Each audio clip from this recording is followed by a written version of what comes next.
Pourquoi fallait-il que ce soit toi d'abord? La voix froide de ma mère résonne dans le salon silencieux. Son regard glacial fixé sur mon abdomen me laisse sans voix. Je m'appelle Marion. Je suis une femme au foyer de 25 ans.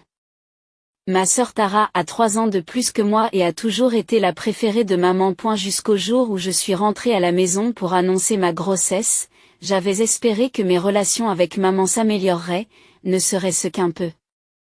Je pensais que la naissance de son premier petit enfant pourrait contribuer à apaiser nos conflits de longue date. Lorsque j'ai visité la maison de mes parents avec mon mari Warner, ma sœur Tara a été la première à nous accueillir.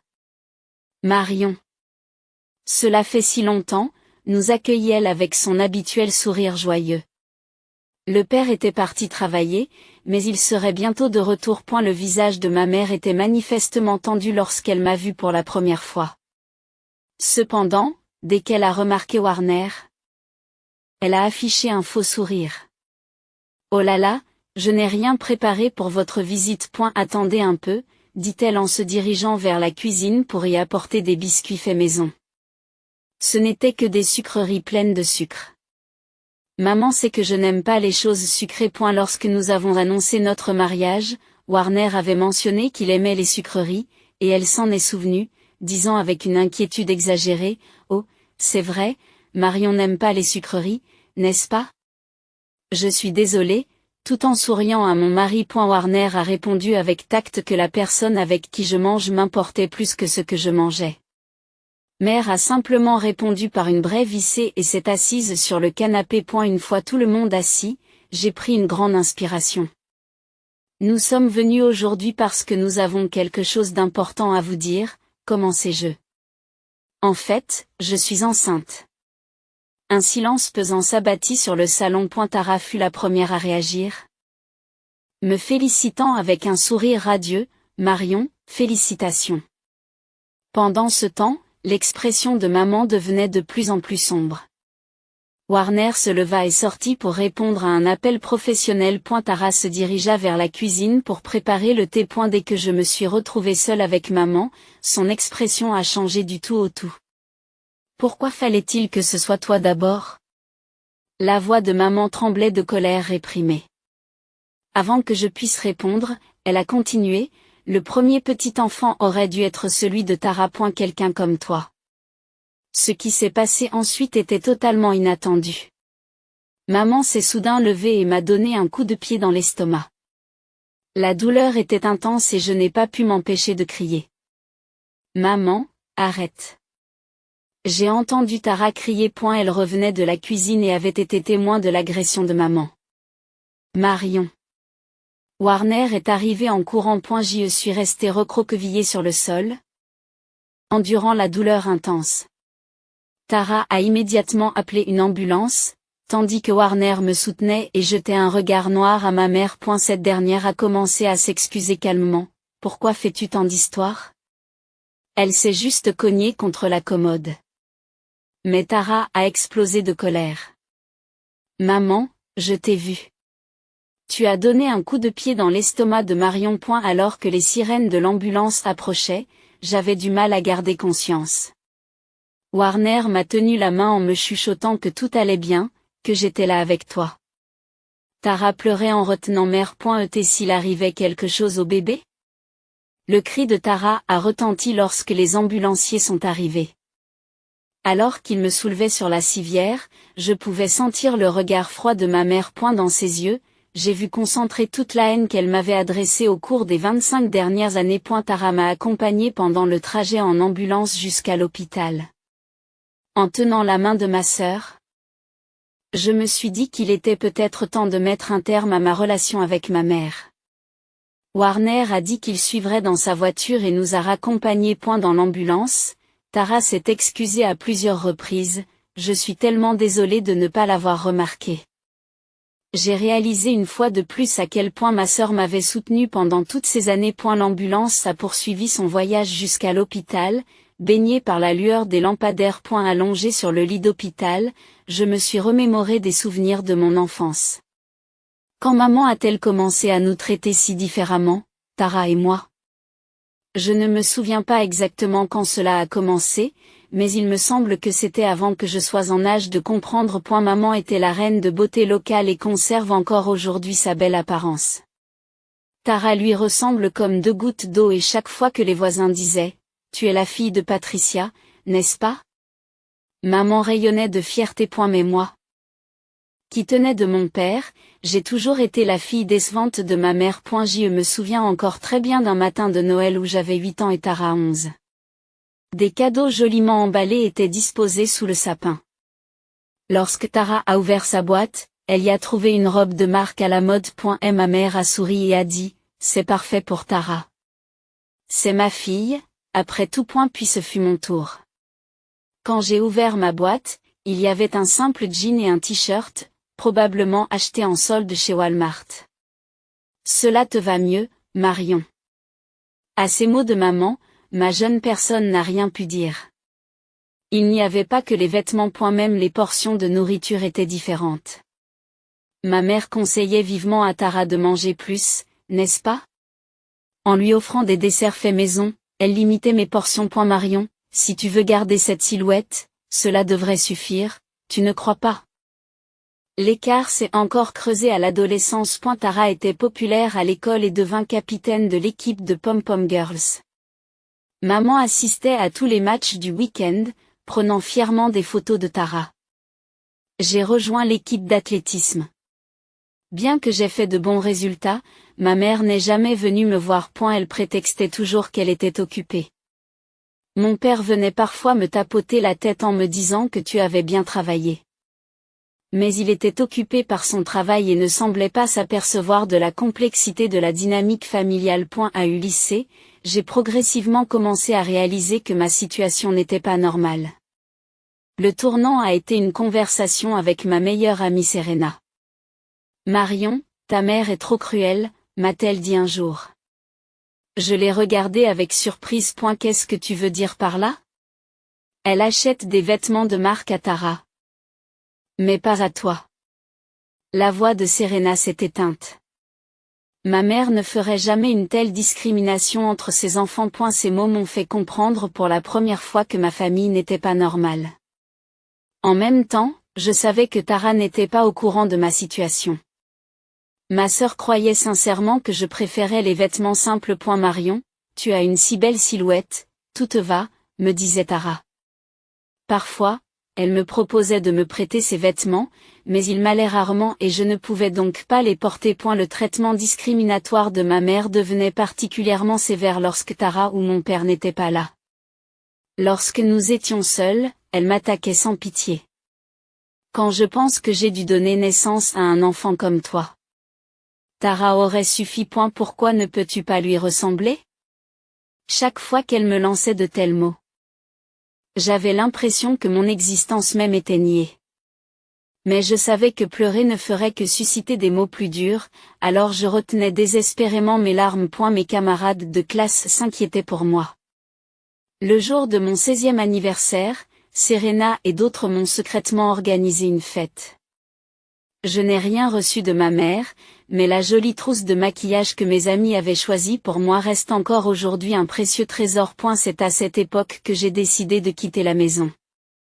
J'étais déterminée à devenir indépendante dès la fin de mes études secondaires. Ma mère m'a dit qu'avec un simple diplôme d'études secondaires, tu n'arriverais jamais à rien, mais cela n'a fait que renforcer ma détermination. Tara est allée à l'université et sa mère a puisé dans leurs économies pour payer ses frais de scolarité. Cela en vaut la peine pour Tara, dit fièrement ma mère. Pendant ce temps, aucun fonds n'a jamais été mis de côté pour moi. Mais curieusement, cette situation injuste m'a rendue plus forte. J'ai maintenu d'excellentes notes au lycée et j'ai travaillé à temps partiel dans un restaurant local après l'école. J'ai progressivement constitué mon épargne tout en faisant des projets pour l'avenir. Allongé sur mon lit d'hôpital, ces souvenirs défilent dans mon esprit comme une bobine de film. Le bip régulier du moniteur résonne dans la pièce silencieuse. Je suis soulagée que le médecin m'ait dit que mon enfant est sain et sauf. Je ne suis plus la jeune fille impuissante de l'époque. Je jure que je ne traiterai jamais mon enfant comme ma mère m'a traité. Le ciel du soir à l'extérieur de la fenêtre devenait rouge. Le deuxième matin à l'hôpital, Warner est venu tôt pour me rendre visite. Quand je lui ai demandé si le travail allait bien, il a souri et m'a répondu que tu étais plus important. J'ai rencontré Warner 3 ans après avoir terminé le lycée. Je me souviens très bien de cette époque. Juste après avoir obtenu mon diplôme, j'ai quitté la maison. Ma mère m'a dit en ricanant que tu reviendrais bien assez tôt, mais j'ai juré de ne jamais revenir. Tara était occupée par l'université et ne semblait pas prendre mon départ très au sérieux. Les débuts ont été difficiles. Tout en continuant à travailler au restaurant, j'ai postulé à des emplois de bureau dans de grandes chaînes de supermarchés. Lorsque je mentionnais que je n'avais qu'un diplôme d'études secondaires lors des entretiens, l'expression de l'interlocuteur s'assombrissait généralement. Pourtant, je n'ai pas renoncé à passer un entretien dans plus de 30 entreprises. Le tournant s'est produit lors d'un entretien pour un poste de service à la clientèle dans une société informatique. Grâce au responsable des ressources humaines qui m'a dit que votre expérience et votre motivation étaient plus importantes que votre formation, j'ai obtenu mon premier emploi de bureau. C'est là que j'ai rencontré Warner, un ingénieur système. Notre première rencontre a eu lieu lorsqu'il m'a aidé à résoudre un problème d'imprimante. Un jour, Warner m'a dit, « Tu es toujours là, du matin au soir. » J'ai répondu honnêtement, « Je veux apprendre le plus possible. » Pour quelqu'un qui n'a qu'un diplôme d'études secondaires, ce travail est une opportunité précieuse. Par la suite, Warner a commencé à s'arrêter de temps en temps à mon bureau. Nous avons discuté autour d'un café pendant les pauses et avons fini par nous rencontrer également le week-end. Au fur et à mesure que ma relation avec Warner s'est approfondie, j'ai commencé à lui parler de ma famille. Le conflit avec ma mère, ma relation avec Tara et l'indifférence de mon père. Lorsque je lui ai tout raconté, j'ai craint qu'il ne s'éloigne de moi. Mais Warner était différent. « Personne n'a le droit de te priver de ta vie », m'a-t-il dit en me serrant fort dans ses bras. Pour la première fois, je me suis sentie suffisamment en sécurité pour pleurer. Et la demande en mariage a eu lieu au cours de l'hiver de ma deuxième année dans l'entreprise. Après la fête de Noël de l'entreprise, alors qu'il marchait dans les rues illuminées, Warner s'est agenouillé. À sa simple question, « Veux-tu m'épouser ?» J'ai répondu oui, sans hésitation. Je me souviens encore très bien de ma visite à la maison, 2 ans plus tard, pour annoncer nos fiançailles. Ma mère s'est d'abord montrée froide, disant qu'aucun homme digne de ce nom ne voudrait d'une fille n'ayant fait que des études secondaires. Mais lorsqu'elle a appris la carrière de Warner, son attitude a changé du tout au tout. Oh là là, un ingénieur ? Maman est soudain devenue amicale. Son comportement m'a mise mal à l'aise, mais Warner est resté calme et a répondu sincèrement à son attitude superficielle. Tara était sincèrement heureuse pour moi. Marion. Je suis si heureux qu'elle m'ait félicité avec un sourire radieux et qu'elle m'ait proposé son aide pour les préparatifs du mariage. Père a également exprimé son opinion de manière inhabituelle, en disant que c'était un bon jeune homme. Le mariage a été petit, mais chaleureux.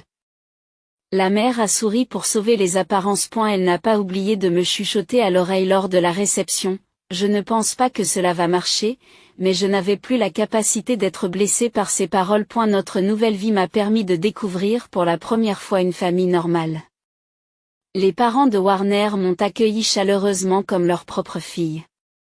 Ma belle-mère me donnait toujours de gentils conseils lorsque je cuisinais. Tes plats sont vraiment délicieux, me félicitait-elle avec des mots sincères. Le travail se passait bien aussi. Grâce à mon expérience en matière de service à la clientèle, j'ai même été chargée de former de nouveaux employés. Mes études secondaires ne m'empêchaient plus d'avancer. Environ 1 an après mon mariage, j'ai découvert que j'étais enceinte. Warner a sauté de joie et l'a immédiatement annoncé à ses parents. Mes beaux-parents étaient ravis et ont rapidement apporté des catalogues d'articles pour bébé.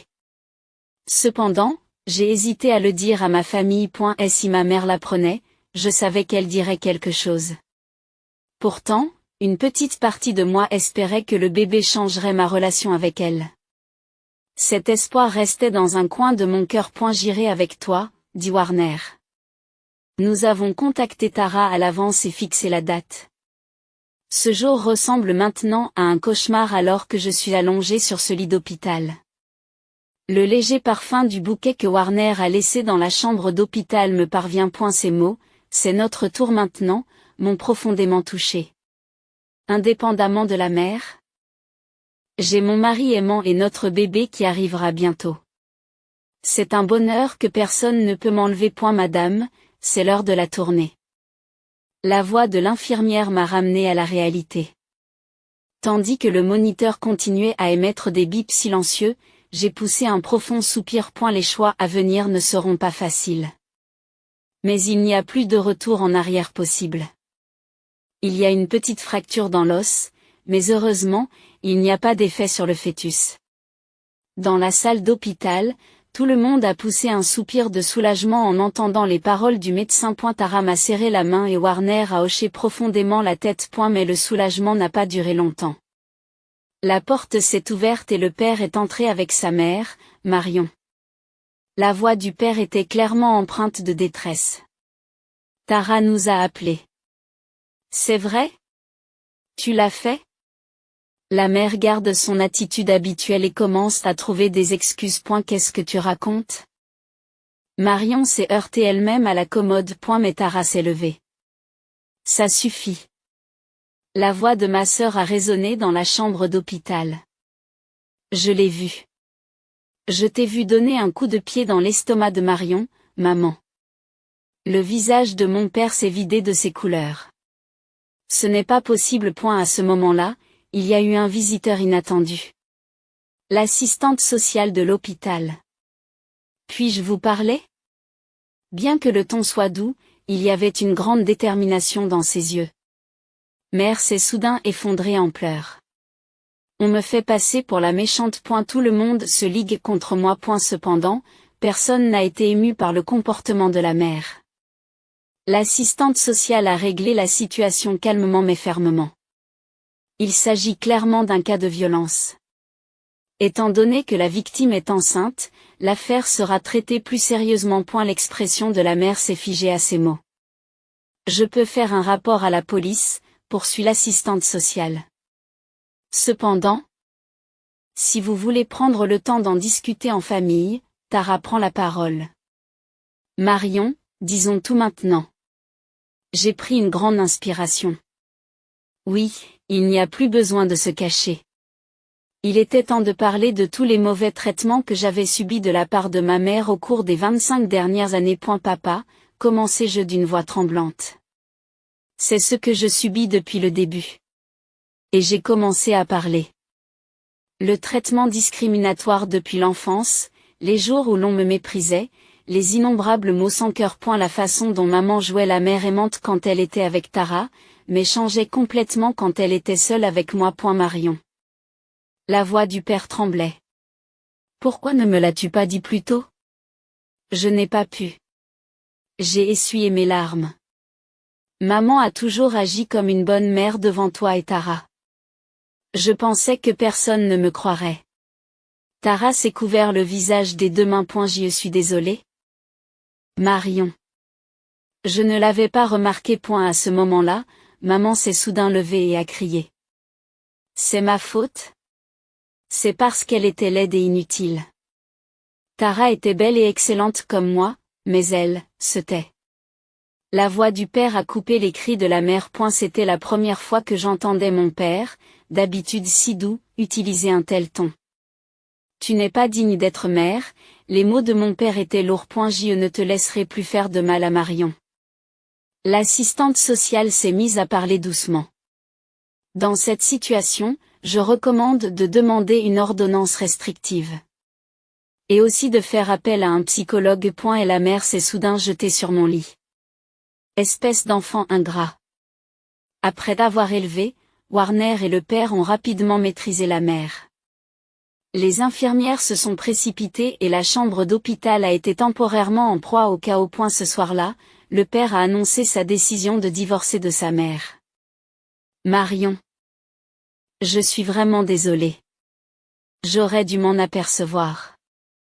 La police a commencé à enquêter sur la mère et une ordonnance restrictive a été émise. Et la mère est allée vivre chez des parents, mais elle a continué à envoyer des messages persistants disant qu'elle ne me pardonnerait jamais. Tara a visité ma chambre d'hôpital tous les jours. Cette fois, je veillerai comme il se doit sur la nouvelle vie de Marion. Pendant mon séjour à l'hôpital, les parents de Warner m'ont rendu visite fréquemment. Ma belle-mère apportait de la soupe maison et disait: tu es notre précieuse fille. Le jour de ma sortie, mon médecin a posé une main sur mon ventre et m'a dit: le bébé est en bonne santé. Bill deviendra sûrement fort en grandissant. Lorsque nous avons quitté l'hôpital, la douce lumière du soleil printanier nous a enveloppés. Warner a poussé mon fauteuil roulant, tandis que Tara et mon père marchaient de chaque côté. C'est à ce moment-là que j'ai réalisé pour la première fois qu'il s'agissait de ma nouvelle famille. Ma mère n'était plus là, mais pour la première fois, j'ai ressenti la véritable chaleur de la famille. Avant de monter dans la voiture, mon père m'a serré dans ses bras. À partir de maintenant, vivons comme de vrais parents et enfants. J'ai acquiescé. Le long hiver était terminé et une nouvelle saison commençait. Marion, encore un petit effort. J'ai rassemblé toutes mes forces à la voix du médecin qui résonnait dans la salle d'accouchement. Après 16 heures de travail, notre enfant était enfin sur le point de naître. Je peux voir la tête du bébé. Warner a serré ma main très fort. Tara pleurait en me frottant le dos. Puis, un cri puissant a envahi la pièce. C'est une fille. C'est un bébé en très bonne santé. Les larmes me montent aux yeux lorsque l'infirmière me montre cette petite vie. Son petit visage rouge. Ses poings serrés. Nikki, ai-je murmuré. C'était le nom que Warner et moi avions choisi plus tôt. Mon père a été le premier à voir le bébé dans la salle d'attente. Elle ressemble à ce que tu étais quand tu es né, a-t-il dit, les larmes aux yeux. 3 mois se sont écoulés depuis. Le dernier contact avec ma mère a été un message vocal qu'elle m'a envoyé pendant que j'étais à l'hôpital. Je ne te pardonnerai jamais. Tu m'as fait tout perdre. J'ai entendu dire qu'elle avait déménagé dans un autre état après cela. Je ne la reverrai probablement jamais. Pourtant, parfois, quand je me réveille au milieu de la nuit, je pense à elle. Pas avec haine ou colère, mais comme une femme qui a perdu son chemin et sa capacité à aimer. Marion, je pense que Nikki est réveillée. C'est l'heure du repas. Tara m'a apporté le bébé. Ma sœur a emménagé dans un appartement à proximité et vient me voir presque tous les jours. Marion, Tara sourit doucement. Nikki a les mêmes yeux que toi. En effet. Les yeux de Nikki sont bruns comme les miens. Mais son sourire est le même que celui de Warner. Père a récemment décidé de prendre une retraite anticipée. Il a expliqué qu'il voulait voir grandir sa petite fille. Il vient tous les week-ends voir Nikki et la tient dans ses bras pendant des heures. Marion, mon père m'a dit un jour d'un air sérieux, tu t'es si bien débrouillée. Tu t'es si bien débrouillée. Tu es devenue une mère merveilleuse. Ces mots m'ont fait monter les larmes aux yeux. Des mots d'approbation que j'avais attendus toutes ces années. Ils avaient une chaleur qui semblait guérir toutes les blessures du passé. Les parents de Warner traitent Nikki comme leur propre petite fille. Ma belle-mère fabriquait des vêtements de bébé tricotés à la main. Nikki et toi êtes notre précieuse famille. Et elle n'est pas facile d'être parent. Il y a des nuits où nous n'arrivons pas à dormir à cause des pleurs. Des jours où nous nous inquiétons pour sa santé. Mais quelqu'un est toujours là pour nous aider dans ces moments-là. Si tu as besoin de quoi que ce soit, dis-le-moi, dit souvent Tara. Et elle n'y a plus de prétention dans les paroles de ma sœur. J'ai également commencé à participer à un groupe de soutien. Je rencontre d'autres mères dont les relations familiales sont compliquées et nous partageons nos expériences. Nous écoutons les histoires des autres et nous nous encourageons mutuellement.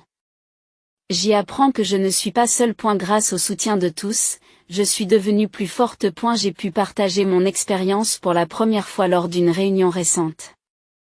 Le jour où Nikki a eu 6 mois, nous avons organisé une petite fête. Le père, Tara, les parents de Warner et des amis proches étaient présents. Et la salle était remplie de sourires et d'une atmosphère chaleureuse. Et, me chuchote Warner. Es-tu heureux? Le soleil couchant éclairait doucement le visage endormi de Nikki à travers la fenêtre. Tara et son père discutaient joyeusement pendant que mes beaux-parents prenaient des photos. Oui, j'ai souri. Oui, j'ai souri. Je ne laisserai aucune ombre s'abattre sur la vie de cet enfant. Je ne répéterai pas les erreurs commises par ma mère. Je donnerai à Nikki un amour inconditionnel. Alors que je faisais ce vœu, Nikki a tendu sa petite main vers moi. Son geste semblait dire « Tout va bien ». Un nouveau matin est sur le point de commencer. C'est peut-être là que commence notre véritable histoire. À l'extérieur de la fenêtre, la brise printanière balançait doucement les arbres.